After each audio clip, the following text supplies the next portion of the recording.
পরিস্থিতি আমাদেরকে সব কিছু শিখিয়ে দেয়, তেমনই আমি এখনও অনেক কিছু শিখছি। আজ সারাদিনের ব্লগটা আপনাদের সাথে শেয়ার করব, একই সাথে চিকেন মোমোর একটা সহজ রেসিপি শেয়ার করব। তাই একটা লাইক দিয়ে সম্পূর্ণ ভিডিওটি দেখতে থাকুন। আসসালামু আলাইকুম, সবাইকে ওয়েলকাম করছি আমার পেজের নতুন একটা ভিডিও দেখার জন্য। আশা করি বরাবরের মতো আজকের ভিডিওটি আপনাদের কাছে ভালো লাগবে। শুরুতেই সকালের নাস্তার আয়োজন চলছে। আজকে খুব সিম্পল নাস্তা, তবে আমার কাছে খুবই পছন্দের। শীতের সবজি কিন্তু এখন একদমই যাই করছে, আর সেই সময়ে যদি একটু মন ভরে খেয়ে নিতে পারি তাহলে মনে হয় যেন সারা বছর আর আফসোস হবে না। যদিও শাকসবজি সেভাবে ফ্রোজেন করা আমার খুব একটা পছন্দ না, আর কারণ ফ্রোজেন করা খাবারগুলো আমার কাছে খেতে তেমন একটা ভালো লাগে না। বিশেষ করে সবজিগুলো যেমন ফুলকপি, সিম, এগুলো ফ্রোজেন করে রাখলে যখন রান্না করা হয় তখন কেমন যেন একটা আলাদা টেস্ট লাগে, যেটাতে এখনকার টেস্টটা পাই না, বা শীতের শুরুতে যেরকম একটা টেস্ট পাওয়া যায় সেরকম একটা পাওয়া যায় না। তো সেই জন্য এখন শেষের দিকে একটু বাসায় শাকসবজি আনা হচ্ছে বা শীতের সবজিগুলো আনা হচ্ছে। তো তার মধ্যে থেকে ফুলকপি আর আলু দিয়ে একটু ভাজি করে নিলাম, আর এখন নামানোর আগে একটু ধনিয়া পাতা কুচি দিয়ে নেড়েচেড়ে নামিয়ে নিব। ভাজির সাথে খাওয়ার জন্য এখানে আমি আটা সিদ্ধ করে তারপর এই যে রুটি বানিয়ে নিচ্ছি। নর্মালি সবজি ভাজির সাথে কিন্তু রুটিটাই বেশি ভালো লাগে, তবে পরোটা খেতেও ভালো লাগে, তবে রুটির সাথে ভাজির একটা কিন্তু আলাদা টেস্ট রয়েছে। সেটাই আমার বাসার আবার সবাই পছন্দ করে, আর আমার ছেলেও খুব পছন্দ করে। বেশ সকালবেলা ঘুম থেকে ওঠা হয়েছে, এখনও সবাই ঘুমাচ্ছে, তবে আমার যেহেতু কাজ আছে তাই আমার সকাল সকালই উঠে যেতে হয়। তো এইদিকে ভাজি রান্নাও কমপ্লিট, আমি বাটিতে বেড়ে নিচ্ছি, আর রুটি বানানোও শেষ। তো ঝটপট নাস্তাটা রেডি করে তারপর ওয়ালিদকে খাইয়ে দিব, আর সময় পেলে নিজেও একটু খেয়ে নিব। সবগুলো রুটি বানানো শেষ হয়ে গিয়েছে, এবার একে একে ভেজে নিব। আর রুটিগুলো ভেজে নিতে নিতে সব আপু ভাইয়া এবং আমার আন্টিদের কাছে একটা ছোট্ট রিকোয়েস্ট থাকবে, আমার ভিডিওগুলো যদি আপনাদের ভালো লাগে তাহলে প্লিজ একটা লাইক দিয়ে দিবেন। আপনাদের একটা লাইক কিন্তু আমার কাছে অনেক মূল্যবান। আপনাদের একটা লাইক আমার ভিডিও কিন্তু অনেকের কাছে পৌঁছে দিতে সাহায্য করবে। আর যারা এই ধরনের লাইফস্টাইল ব্লগগুলো দেখতে পছন্দ করেন তারা চাইলে চ্যানেলটিকে সাবস্ক্রাইব করে পাশে থাকতে পারেন, আর যারা ফেসবুক থেকে দেখছেন তারা চাইলে আমার পেজটিকে ফলো করে পাশে থাকতে পারেন। নাস্তা বানানো শেষ করে সবার জন্য সব কিছু রেডি করে নিয়েছি। তো খাওয়া দাওয়ার পর্বটাও শেষ, এখন ওয়ালিদকে রেডি করে দিচ্ছি। আর এই যে দেখেন আমার ছোট্ট সোনামণি কীভাবে ঘুম ঘুম চোখে রেডি হচ্ছে। এভাবেই প্রতিদিন তাকে আমি ঘুম থেকে টেনে তুলি আর রেডি করে তারপর স্কুলে নিয়ে যাই। আর আলহামদুলিল্লাহ সে আজ পর্যন্ত একদিনও বলেনি যে স্কুলে যাবে না। যতদিনই আমি এভাবে ঘুম থেকে ডেকে তুলেছি এক ডাকেই উঠে যায়, পরবর্তীতে রেডি হয়ে স্কুলেও যায়। তো আলহামদুলিল্লাহ এখন পর্যন্ত স্কুলের প্রতি তার খুব আগ্রহ। সবাই কিন্তু আমার ছেলের জন্য দোয়া করবেন।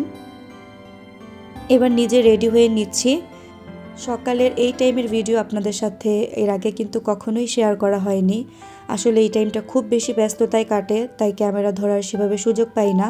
তবে গতকালকের ভিডিওটা যখন দিয়েছিলাম তখন অনেক আপুরাই দেখতে চেয়েছিলেন, তো সেইভাবে সেরকম কোনো কাজকর্ম করা হয় না, তাই আমি আর এতদিন দেইনি। শুধু আমাদের রেডি হওয়া বা যাতায়াতের পর্বটাই আপনাদের সাথে আজকে একটু শেয়ার করে দিলাম। তো এই যে আমরা রেডি হয়ে এখন স্কুলে চলে যাচ্ছি। মা ছেলে একদম রেডি হয়ে বাসার নিচে চলে এসেছি, আর এখন রিক্সার জন্য ওয়েট করছি। ওয়ালিদকে ক্লাসে বসিয়ে দিয়ে আমরা সব ভাবিরা একসাথে বসে গল্প করছিলাম। আর আমাদের গল্পের আরেকজন সঙ্গী কিন্তু আমাদের এই সুলেমান খান। আর হ্যাঁ, ওর কিন্তু সুন্দর একটা নাম রয়েছে, আমরা ওকে আদর করে এই নামে ডাকি। সবাই মাশাল্লাহ বলতে কিন্তু ভুলবেন না। এরপর দুপুরে বাসায় চলে এসে রান্নাবান্না করে খাওয়া দাওয়া করে নিয়েছি। আর এখন সন্ধ্যায় আপনাদের সাথে চিকেন মোমোর সহজ একটা রেসিপি শেয়ার করছি। প্রথমে ডোটা বানানোর জন্য 1.5 কাপ ময়দা দিলাম, তাতে লবণ আর আমি একটু তেল দিয়ে দিয়েছি 1 টেবিল চামচের মতো। শুকনো উপকরণগুলো মিক্স করে নর্মাল পানি দিয়ে আমি একটা ডো রেডি করে নিব। খুব বেশি নরম নয়, মিডিয়াম একটা ডো রেডি করে নিলেই হবে। তো ডোটা রেডি করে আমি 10 মিনিটের জন্য এটাকে রেস্টে রেখে দিব। এতে ডোটা আরও নরম হয়ে যাবে, তখন রুটিগুলো বেলে নিতে খুব ভালো হবে। ডোটা রেডি করে এরপর আমি চিকেনের পুরটা রেডি করে নিব। এখানে আমি একটা মুরগির বুকের অংশটুকু নিয়েছি আর এরকম ছোটো ছোটো করে কেটে নিয়েছি, সাথে 3টা চিংড়ি মাছ আমি এভাবে ছোটো করে কেটে নিয়েছি। এতে মোমোর ভিতরে ফিলিংটার টেস্ট খুব ভালো আসে। তো এবার সব আমি একটা গ্রাইন্ডারে পেস্ট করে নিব। আপনারা চাইলে একটা চপিং বোর্ডের মধ্যে রেখে ছুরি দিয়েও এই কিমাটা করে নিতে পারেন। তো এই যে আমার কিমাটা রেডি করা শেষ। এবার এর মধ্যে আমি একদম মিহি করে পেঁয়াজ আর কাঁচামরিচ কুচি দিয়েছি, তার মধ্যে 1 চামচ আদা রসুন বাটা, 1 চামচ সয়া সস, 1 চামচ লেবুর রস আর লবণ আর একটু ঝালের জন্য মরিচের গুঁড়া দিয়েছি। আর এবার একদম গরম তেল দিয়ে দিলাম। তো এবার আমি খুব ভালো করে এটা মিক্স করে নিয়ে আমি একটা সাইডে রেখে দিয়েছি। আর আমি কিন্তু পাশাপাশি রুটিটাও রেডি করে নিয়েছিলাম, মোমো শিটটা। আর মোমো শিট বানানোর সময় কিন্তু আমি কোনো রকমের ময়দা ব্যবহার করিনি, কর্নফ্লাওয়ার দিয়ে বানিয়েছি। আর এই যেভাবে আমি মোমোটা রেডি করে নিলাম। আমি খুব একটা ভালো মোমোর শেপ দিতে পারি না, যেমনটা পারি সেটাই আপনাদের সাথে শেয়ার করলাম।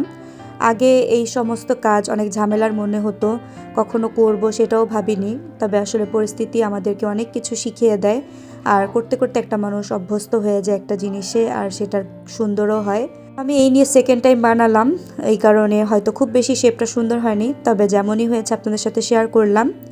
আমি একটা কড়াইতে একটা এরকম জালি বসে তারপর কিন্তু স্টিম করে নিয়েছিলাম। যাদের স্টিমার নেই তারা চাইলে এই টিপসটা ফলো করতে পারেন বা এই প্রসেসে মোমোগুলো স্টিম করে নিতে পারেন। আর আমি কিন্তু প্রত্যেকবার মোমো দেওয়ার আগে একটু তেল ব্রাশ করে নিয়েছিলাম, এতে মোমোগুলো উঠে আসতে বেশ সুবিধা হয়।